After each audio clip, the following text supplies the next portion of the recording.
In emerging markets, the primary developmental bottleneck is dead capital, physical assets with intrinsic value, but lacking the legal recognition required by the formal financial system.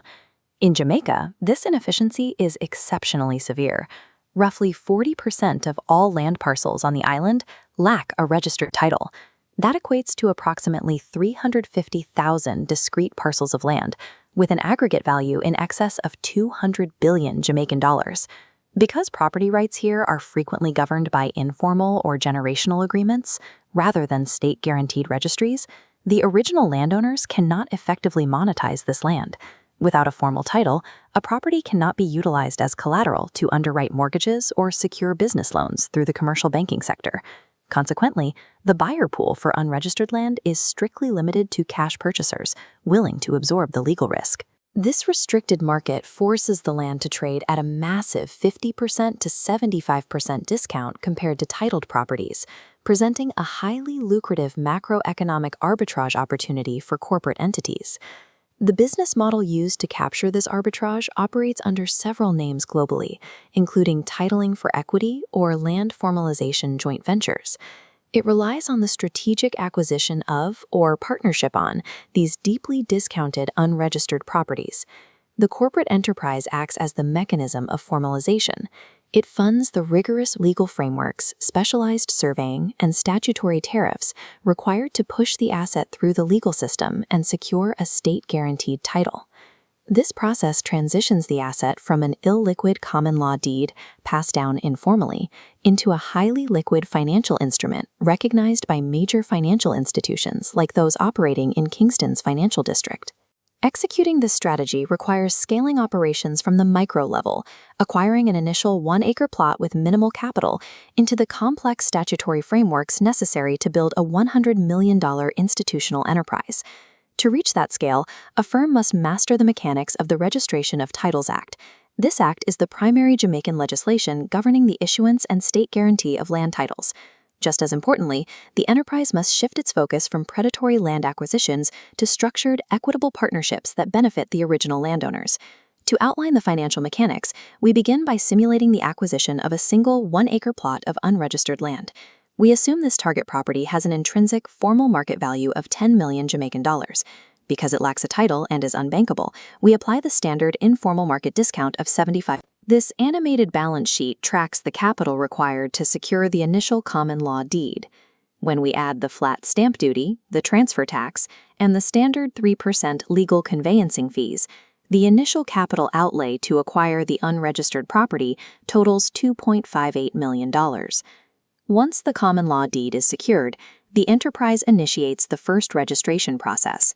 This requires deploying a commissioned land surveyor and an attorney at law specializing in land titling. The National Land Agency, or NLA, dictates strict mapping standards for this process. The NLA is the executive agency responsible for land titling and land valuation in Jamaica. A mandatory boundary survey and a pre-checked diagram add approximately $70,000 in surveyor fees to the balance sheet. Next, the NLA assesses lodgement fees based on a tiered structure, calculated against the declared $10 million valuation. Factoring in these statutory fees, legal consultancy costs, and mandatory public newspaper advertisements, the formalization phase adds up. The final capitalized cost reaches $3.21 million. The mathematical reality of Phase 1 is straightforward. The enterprise has permanently sunk $3.21 million in cash to legally secure a state-guaranteed registered title for an asset intrinsically worth $10 million. During the first registration application, the applicant must declare the true value of the land. Informal landowners habitually undervalue their property at this stage, attempting to reduce initial NLA fees and mitigate future property taxes. For a commercial enterprise, doing so is an error. The entire scaling mechanism relies on establishing a high, defensible market value on the public record. The enterprise secures a formal valuation report from a licensed commissioned valuator to definitively legitimize the $10 million valuation from the outset. This diagram shows how the enterprise protects itself from high carrying costs by utilizing the Jamaican tax code. As the declared valuation slider goes up to $10 million, the corresponding property tax burden remains exceptionally low. This happens because Jamaican property taxes are calculated solely on the unimproved site value of the land. By strictly disregarding the value of any physical structures, roads, or crops, the annual carrying costs remain marginal, even with a high formalized valuation. This formalized valuation becomes the uncontested baseline for financial engineering. The enterprise submits the new registered title and the valuation report to a commercial bank to secure a land equity loan. Institutions typically underwrite these loans at a 75% loan-to-value ratio. LTV, or loan-to-value, is a financial term used by lenders to express the ratio of a loan to the value of an asset purchased. Applying a 75% LTV against the $10 million valuation yields a $7.5 million loan. This capital injection instantly reimburses the enterprise's original $3.21 million sunk cost. The result is a liquid surplus of over $4 million. The enterprise can deploy this cost-free capital into the physical infrastructure of the land, while the initial $3.2 million is returned to the corporate treasury, ready to be deployed immediately to acquire the next unregistered plot. To extract maximum commercial value from the asset and finalize the arbitrage cycle, the enterprise must deploy that extracted bank equity into civil engineering. The raw land requires physical maturation.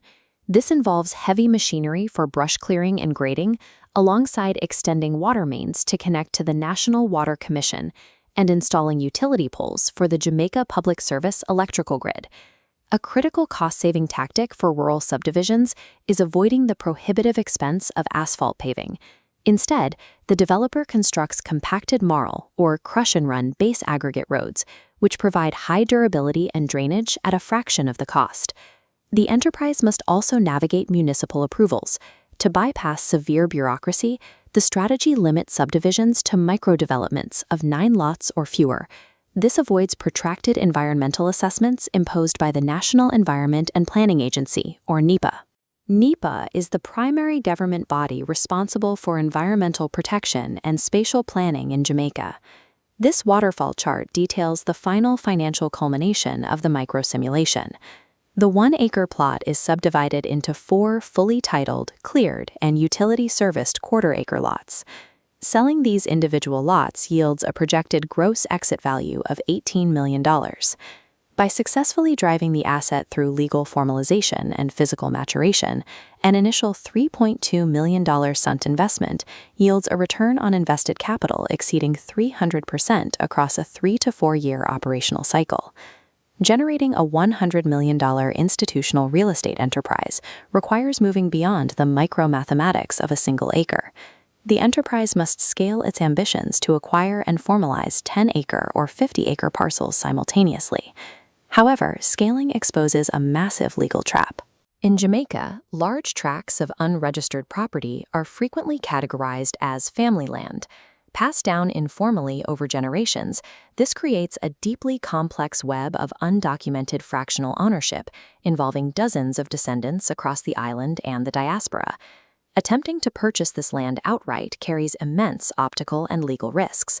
If a financially distressed family forfeits generational wealth for a fraction of its value, Jamaican courts can void the contract under the equitable doctrine of unconscionable bargains, seizing the land and freezing the corporate capital. The strategic pivot required to achieve scale is to abandon outright speculative purchasing entirely. Instead, the enterprise must deploy a formal titling for equity joint venture model. In this framework, the corporate entity approaches the family holding the dead capital, but does not buy the land. The enterprise acts exclusively as the developer and financier, absorbing 100% of the financial risk, legal fees, and surveying costs required to secure the title and build the infrastructure. In exchange for assuming these burdens and formalizing the property's value, the enterprise receives a deed to 40 to 50% of the developed lots upon completion of the project. The joint venture model maximizes capital efficiency by focusing corporate cash on value-adding activities. This structure also removes the legal threat of unconscionability by establishing the firm as a strategic partner in the formalization process. Even within a joint venture, executing formalization on family land inevitably encounters internal disputes. A majority of the family may want the formalization, while an untraceable minority of relatives refuses to sign the documentation. To bypass this bureaucratic paralysis, the enterprise must employ precise statutory engineering, specifically utilizing the judicial mechanisms provided by the Partition Act of 1873. The enterprise executes a strategic maneuver by acquiring a small fractional share of the property from the willing family members. This immediately establishes the corporate entity as a legal co-owner, or tenant in common, alongside the family. With this legal foothold, the enterprise and the willing relatives petition the Supreme Court under the Partition Act. If the court determines physical division is impractical, it can mandate a forced sale of the property and distribute the proceeds, legally overriding the dissent of uncooperative or overseas relatives. This aggressive judicial override allows the enterprise to purchase the remaining fractional shares at a court-ordered valuation. It completely cleanses the title of all ancestral encumbrances and frees the large tract of land for unhindered commercial subdivision. Even with clear titles and joint ventures in place, the greatest vulnerability in this business model remains the dimension of time. The NLA first registration process, involving tracing common law deeds and statutory advertisement periods, inherently takes 2 to 5 years of legal wrangling to complete. An institutional entity cannot survive waiting 5 years for a return on a single project. The solution is aggressive pipeline staggering. The enterprise continuously cycles 50-acre blocks through 4 distinct phases: initial negotiations, NLA lodgement, infrastructure development, and open market sales. By ensuring that capital is continuously recycled across these staggered tiers, the enterprise neutralizes the cash flow troughs caused by bureaucratic delays, resulting in consistent, predictable annualized income.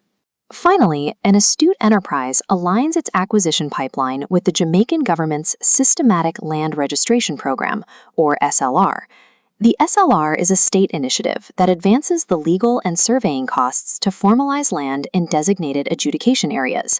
By initiating joint ventures within these zones, the enterprise legally offloads the heaviest upfront capital costs to the state.